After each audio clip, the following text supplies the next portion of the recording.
Alright guys, welcome back to another video. Gonna start trying to get the videos going regularly again. What's been stopping me lately has basically been weather. I live in a snow state, a massively snow state, so January and February is pretty much months that you can't do a lot outside. So I'm going to be trying to pick in between some days, maybe get out on the range and start recording again. But I also want to let you guys know, soon as warmer weather starts coming, April, March, April, end of March, we will be back to square one, making videos straight out through again. Kind of derailed me this winter big time is a little bit the weather. Honestly, we've had a mild weather, but it's just like I said, in my state, January and February are just nasty months. But as you guys know, I've told you 100 times, a bunch of other things derailed me because family member, passing away and stuff like that. So, and something else, which I'll eventually probably tell you guys, once everything is all legalized and stuff like that. So, but I teased you guys with a new project coming up, and I figured what I'm probably gonna do, I was gonna film the whole thing, putting it together, but YouTube don't like that. So I'm not gonna be able to put everything together for you guys on the camera. So what I'm gonna do is what most people do, and just show you the components, everything that I'm putting together, and then I'll just show you guys the complete rifle. A lot of you guys, probably know how to do a lot of it anyways, and if you don't, go in the comments and I can I can teach you how to build a rifle, no problem. I recommend a lot of it with finding a local gunsmith, but there's a lot you can do, as long as you got a little bit of know-how and are decent with guns, and you can put some of it together yourself. Bolt guns aren't quite as Lego, grown men Legos as like an AR, but it's takes some specialty tools, but some of it you can do yourself. But so I figured I'd just show you guys the components to the project, and then next video will be it put together for you. I'd love to be able to show you step by step. That's what I planned on doing, but I know it's going to get taken down or striked or something like that, and I don't make any money off YouTube, so I guess whatever, but I still don't want this video taken down. So first things first, I already showed you guys the stock, but figured I'd show you it again. So that's gonna be our base. Let me get you in frame here. Yeah, is that good? Let me see. Yeah, you guys can see that, I think. All right, so I went with the field stock. Like I told you guys, I almost went with the XRS, but the field stock, I think, is something new that they're doing, and I don't like the full. I can't say I don't like, but I would rather not have the full aluminum, like ACC Elite chassis. They look all right and stuff, but I kind of like minimalistic stocks, but with some modern stuff. Like I want the cheek riser. I want to be able to adjust my length of pull, and I want to be able to put a bipod and some M locks if you know if I want to add something to the side, but mostly it's just bipod, cheek rest. I want the vertical foregrip, and that's about it. So I like the minimalistic style. Like I said, I've shot off from I think it was the MDT ACC, and I had another friend with, oh, what the hell was the name of it? I think one was Boyd's stock, which I really liked that, and that was another one I almost went with. Was Boyd's I don't know if it's called Varminter or what. I can't remember the name, but it's similar to this, but it's more of a laminate wood. Um, but the XRS I looked, and it's almost identical to this, to be all honest. There's only a few subtle things that are different. So I ended up going with this. I like the minimalistic look, and so that's what I went with. So that's going to be our base to it. Now our barrel. I went with, let's see here. So I was kind of tossed up between going back with Criterion, because that's what I have on my bench rest gun, and that is a really good shooting barrel. I like it. So I was left with either staying the same or trying out different barrels.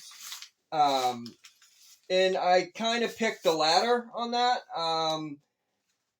I ended up going with trying different barrels, and I think that's what I'm gonna do. I'd like to try all three good companies, or well, there's more than three good companies, but I would like to try SHILEN. Well, I already have a uh, so I'd like to try Bartline. Definitely like to try them. I'd like to try SHILEN, and I want to try Krieger, but I was just thinking I already have a Krieger barrel that's on the AR. And that shoots really good as well. So the next two are basically SHILEN and Bartline. I think there might be one more in there somewhere. I can't remember their names, but I know those are the three or four major companies. One thing I am gonna do as well. I want to try a Shaw barrel as well.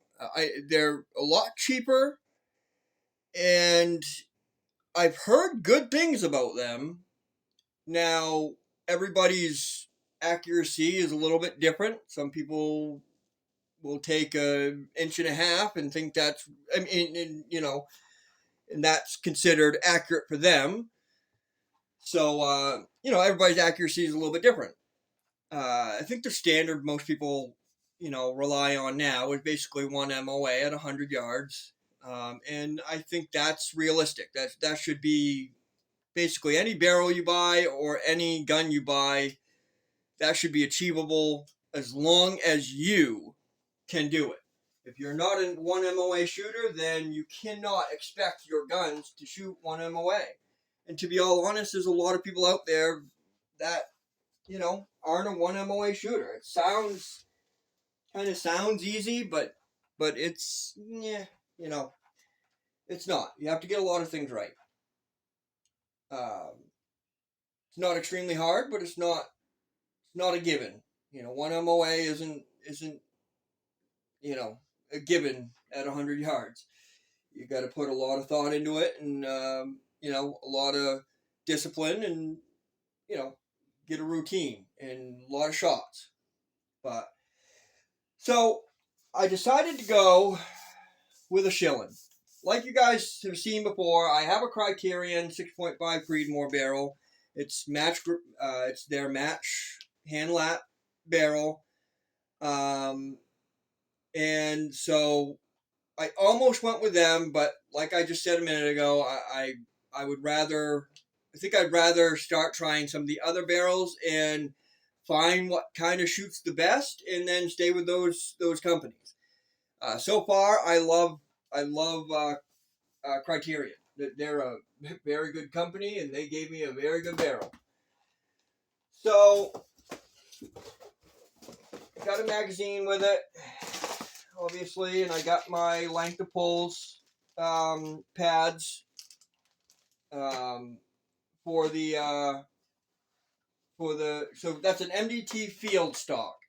If you guys didn't see the other video, and it's pretty much similar, very very similar to the XRS MDT XRS chassis.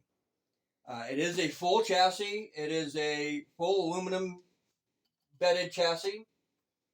And it has length to pull and comb height. And it's pretty much fully 90 degree pistol grip. So that's what I'm looking for in a chassis. And I don't need all the other whiz bang new stuff out there. I'm happy with just that. So got an extra mag with it. So I ended up going with SHILEN barrel, and for caliber, I went with 22 Creedmoor. I have studied on what the next thing I wanted, and I put a poll up for you guys, and most of you guys picked 22 Creedmoor. I was really debating between 6 Creedmoor and 22 Creedmoor, and they have a 25 Creedmoor too, but I ended up going with 22 Creedmoor because I did a lot of research, and man, that cartridge is amazing. It really is. 80, 85, 90 grain, or I guess between 70 and 90 grain bullets coming out of that 22 Creedmoor at, above 3,000. I've heard is a magic combination and extremely accurate. So I went with a SHILEN 22 Creedmoor. It is a 1 in 6.5 twist. And I went with their SHILEN's Ultranite system. So it's basically just it's basically a oh, the hell's the name of it?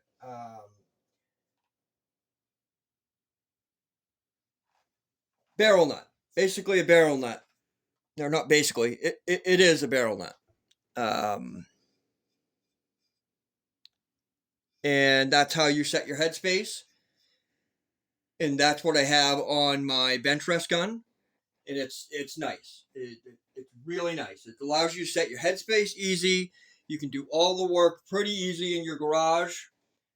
And it allows you to change, calibers in a rifle pretty easy. You're just backing off a nut, and that's it. Crack the barrel, twist the barrel, undo the nut, or just loosen the nut, undo the barrel, and put your new barrel on, set your headspace. So to change barrels on a rifle is just the only thing you really need is a nut wrench for this, and go gauges, no go and go gauges, and that's about it. Maybe a vise, but that's it. Which is really nice. So it's a 1 in 6.5 SHILEN 22 Creedmoor barrel, match grade, hand lapped barrel, and SHILEN calls theirs Ultranut or Ultru, something like that. It's Criterion calls it Remage, and a few other companies call it something else. But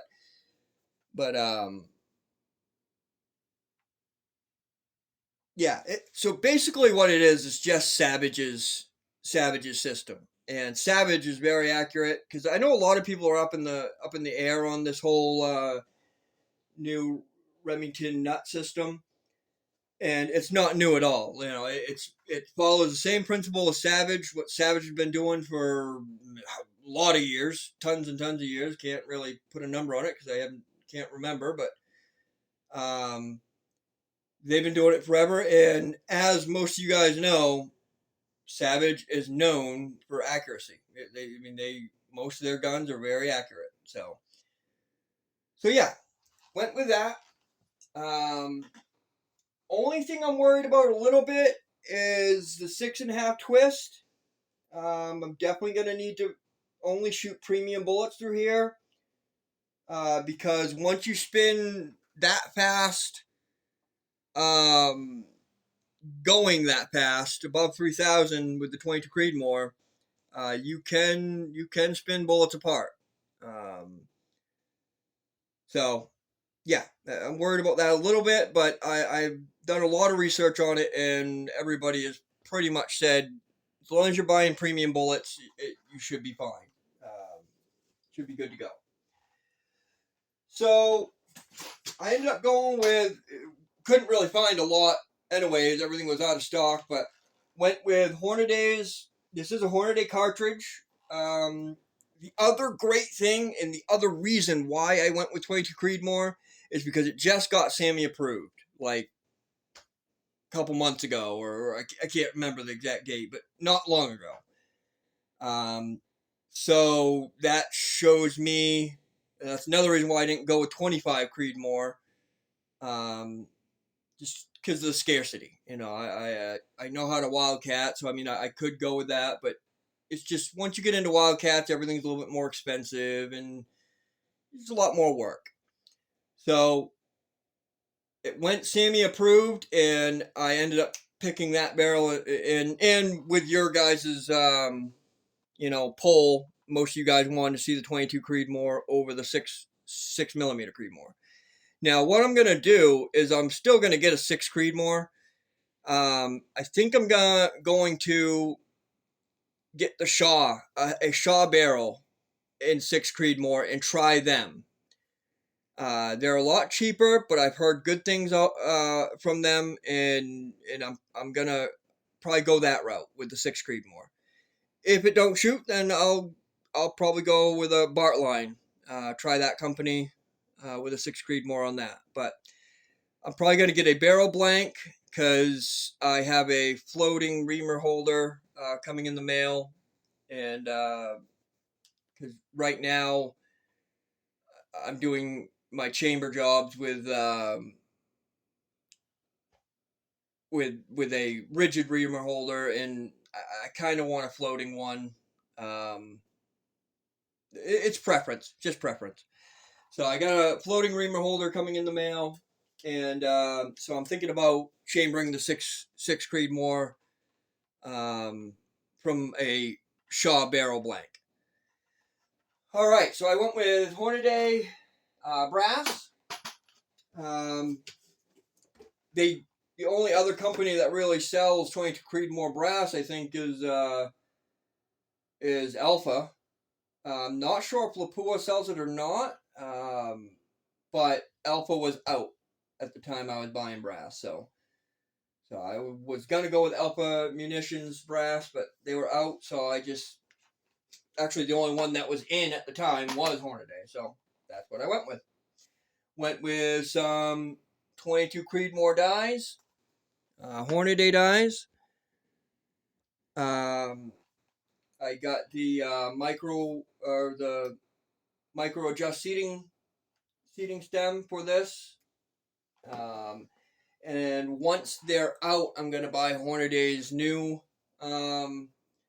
micro adjust seating stem or micrometer top. It looks really nice, their new one. So I'm probably going to go that route as soon as they're out. They're still not quite out yet. I think they said sometime in February, so very close. I was thinking right after SHOT Show is what they were planning on doing. What else did I get here? Oh, yes. So to top off this rifle, is everything in shot here? Yeah, you guys can see all that, I think. So I ended up going with a Bushnell Match Pro. Yet again, another toss-up between another Arkin, because I really love my Arkin on my bench rest rifle. That Arkin scope is phenomenal. I can't say enough good things about it, especially for the price point. I mean, even if I paid like $1,000 for a Vortex, $1,000 for it, like a Vortex would be, or other companies, I would still give it, an A plus. It's got that good of qualities to it. It's the only thing I would say it's lacking is a minute amount of glass clarity, compared to like a Trigicon or a Vortex Razor, or but it's minute. It's not a massive amount. It's very clear glass. Uh, I love how the zero stop works on the Arkin. Nice, audible clicks, precise, and great. The only thing I would say is it is a heavy scope, very heavy. So, but most 5 to 24s or whatever are heavy. But that's, I guess, the second drawback I would say to the Arkin is probably heavier than other premium optics. But I'll tell you, it was a hard choice. But I ended up going with this Bushnell. They have a lifetime warranty. Is the same with Arkin. I actually haven't even opened this yet. So this is gonna kind of be a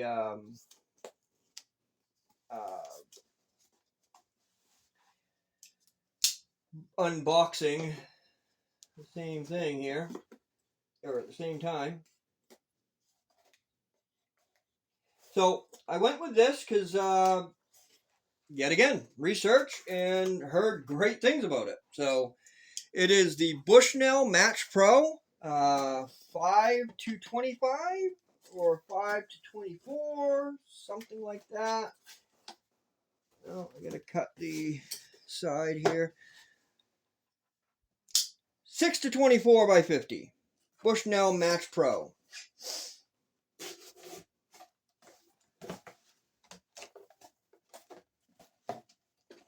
Their zero stop, that's another reason why I went with them, because their zero stop works really good.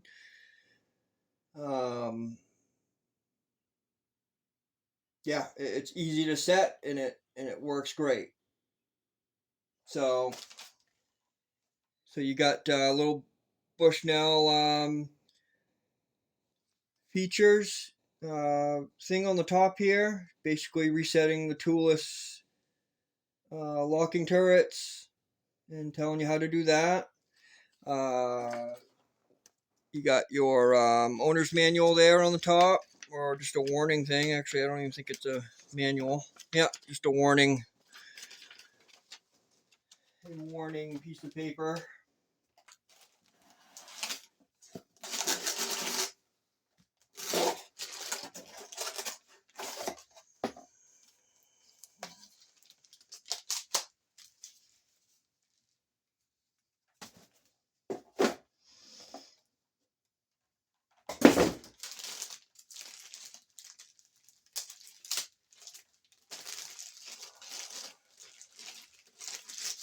Let's see here.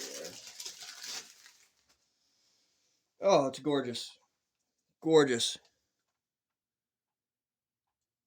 So definitely a little smaller bell, because I think the Arkin is a...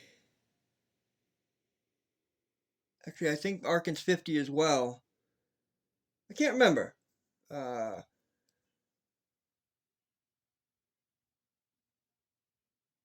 So one big difference between this and the Arkin is this takes 30 millimeter rings, and the Arkins I think 40 or 35 or something like that. It is an odd number. I think it's the industry's going to the bigger rings now, I think, but I don't know if you guys are going to be able to hear this, but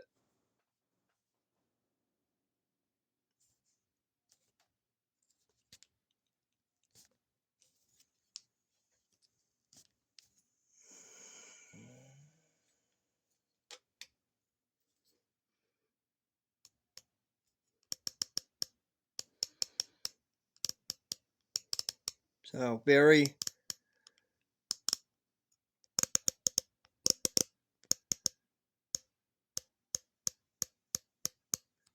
tactile.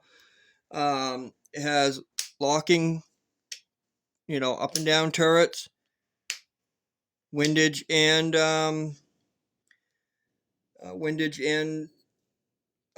vertical.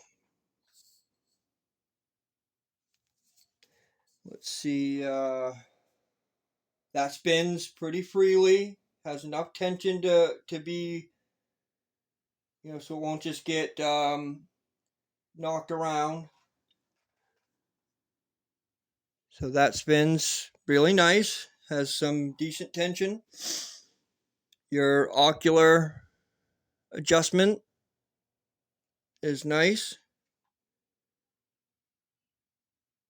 Yep. And your parallax spins pretty damn freely as well.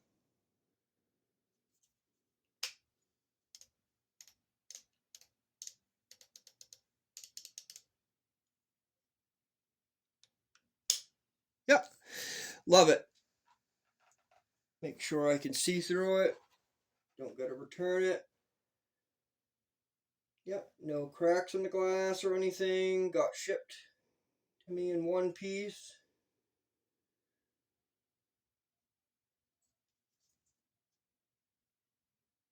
So this is a first focal plane.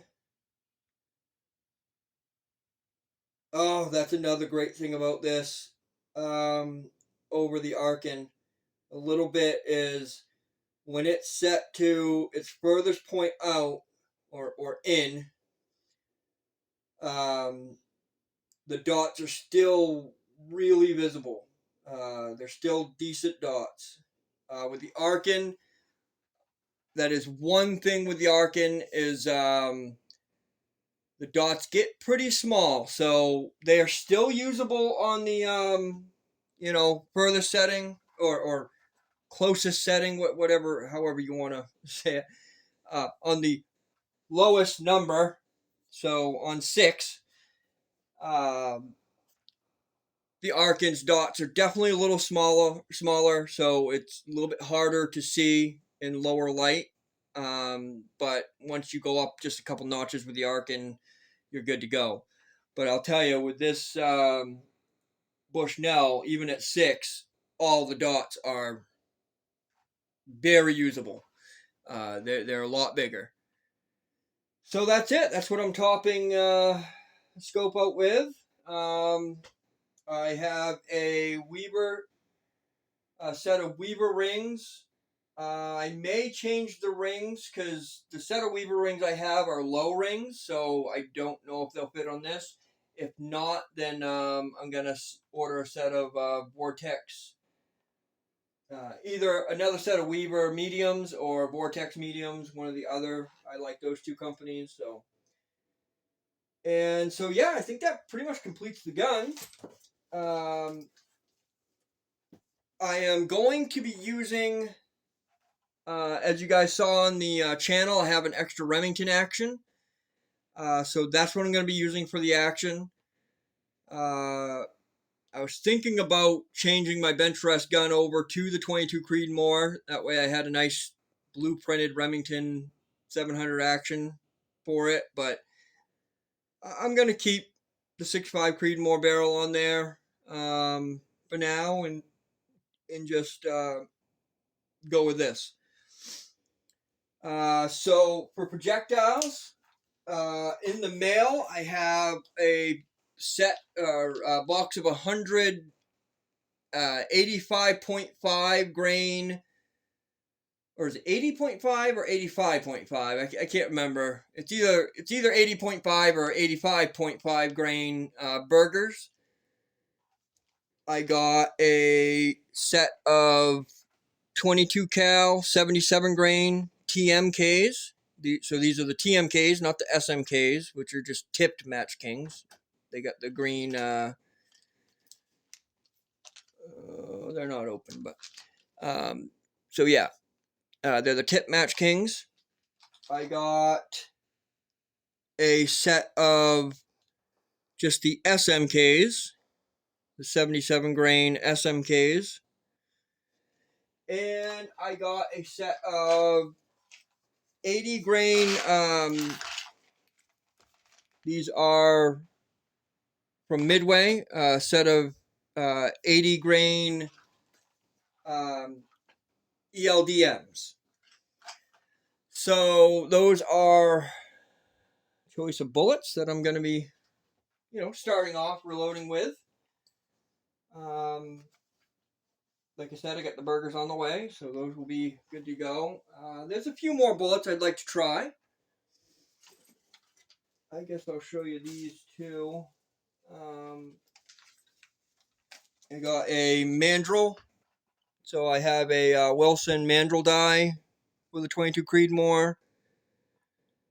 So that's the mandrel I got for it. And I also bought a Remington bolt disassembly tool for the Remington 700. I got tired of using a shoelace, so I figured I'd pick that up. So that's basically it, guys. I'm going to get this thing together within the next week. The next week or so. Oh, that's the other thing. I almost delayed on doing this, but I have a trigger coming in the mail as well. That was on back order from Midway, but I got a Trigger Tech diamond trigger coming soon as they're in from Midway. Just waiting. It says overdue, back order overdue on Midway, so it should be coming soon. So that pretty much completes the rifle. Yeah, dies. Got my barrel, got my scope, got the chassis, got everything ready to go. So once the trigger comes in, I'm going to start putting this thing together, and I'll show you guys the finished product. All right, guys, I appreciate it. Sorry for the delay on a lot of this. Videos are going to start coming back. They're going to be a little bit sporadic still, probably up until a little bit better weather here. But other than that, videos will be slowly coming back back to normal. All right, guys, I appreciate it, and I will see you guys in the next one.